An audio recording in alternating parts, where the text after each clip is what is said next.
बोलो अम्बे मात की जय। प्रथम अध्याय श्री दुर्गा सप्तशती।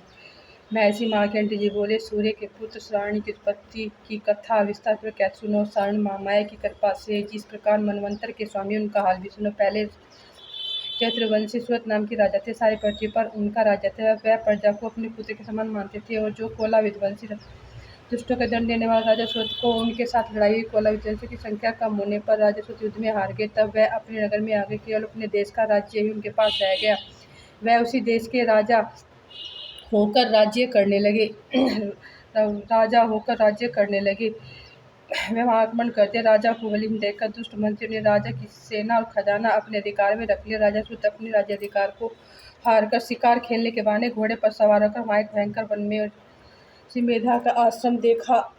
वहाँ महर्षि मेधा अपने शिष्य तथा मुनियों से सुशोभित बैठे थे, और वहाँ कीर्तन करने को करते हुए देख वहाँ बैठे कितने हिंसक जीव परम शांति से भाव जाते। राजा सूत ने महर्षि मेधा को प्रणाम करके राजा सूत महर्षि के आश्रम में कुछ समय ठहरे। उस नर की ममता आकर्षण से राजा अपने मन में सोचने लगे, पूर्व काल में पूर्वजन्मों में जिस नगर का पालन किया, वह राजा आज मेरे हाथ से निकल गया।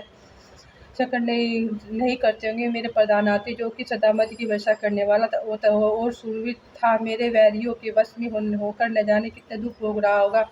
मेरा आज्ञाकारी नौकर जो मेरी कृपा से धन भोजन पानी सदैव पाते थे, पीछे पीछे चलते थे, वह निश्चय दुष्ट राजा मेरे दुष्ट एवं दुरात्मा मंत्री अवश्य मेरा खजाना खाली कर देंगे। इस प्रकार बहुत सी बातें सोचकर राजा निरंतर दुखी रहने लगा। एक दिन राजा सूत ने महर्षि मेधा के आश्रम में निकट एक वैश्य को देखा। राजा, क्या कारण है, तुम मुझे सोकर सम्मानित दिखाई देते हो। राजा के नम्र वचन सुनकर वैश्य ने महाराज सूत को प्रणाम करके कहा। वैश्य बोला, राजन, मेरा नाम समाधि, मैं धनी को कुल में पुनः दुष्ट स्त्री पुत्र ने लोभ में मेरा सब छीन लिया है और मुझे घर से निकाल दिया। इस प्रकार यहाँ सब रहता हूँ, इस बात को नहीं जानता कि अब घर में समय क्या हो रहा है। यहाँ मैं अपने परिवार का आचरण संबंधी कोई समाचार नहीं पाता। वह इस समय कुशल है नहीं। मैं अपने पुत्रों के संबंध में यह नहीं जानता कि वह सत्याचारी है, दुराचार में फंस गए हैं। राजा बोला, जिस धन के लोभी स्त्री पुत्र में घर से निकालने फिर भी तुम उनका चिंतन प्रेम क्यों करते। वैसे ने कहा, मेरे समय इसका कहना कठिन है, किंतु मेरा मन इतना कठोर नहीं। यद्यपि उन्होंने धन के लोभ में प्रकार पितृ स्नेह को त्याग कर मुझे घर से निकाल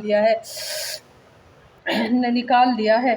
इस बात को जानता मैं न जान रहा है, मेरा चित्त उनके लिए दुखी है। मैं उनके लिए लंबी लंबी सांसें ले रहा हूँ। उन लोगों के प्रेम नाम को नहीं है। फिर ऐसे नीच नहीं हो कि मेरे हृदय कठोर नहीं होता। महर्षि मार्कंडेय ने कहा, ब्राह्मण से पश्चात दोनों महर्षि मेधा के समीप गए और उनके साथ यथा योग्य न्याय संभाषण करके दोनों ने वार्ता आरंभ की। राजा बोले, हे भगवान, मैं आपसे एक बात पूछना चाहता हूँ, सो आप कृपा कर मुझे बताते। मेरा मन मेरे अधीन नहीं है, इससे बहुत दुखी राज्य धन्यता मेरी यह ममता ज्ञानियों की तरफ बढ़ती जा रही है, और समाधि नामक वैश्य भी अपने घर से अपमानित होकर आया है। इसे स्वजनों ने त्याग दिया, स्वजनों ने त्यागा हुआ भी इसके हार्दिक प्रेम। इस तरह हम दोनों दुखी हैं। महाभाग, उन लोगों के अवगुणों को देखकर हम भी दोनों के मन में उनके लिए ममता जनित आकर्षण उत्पन्न हो रहा है। हमारे ज्ञान रहते भी ऐसा क्यों? अज्ञानी मनुष्यों की तरह हम दोनों के में क्या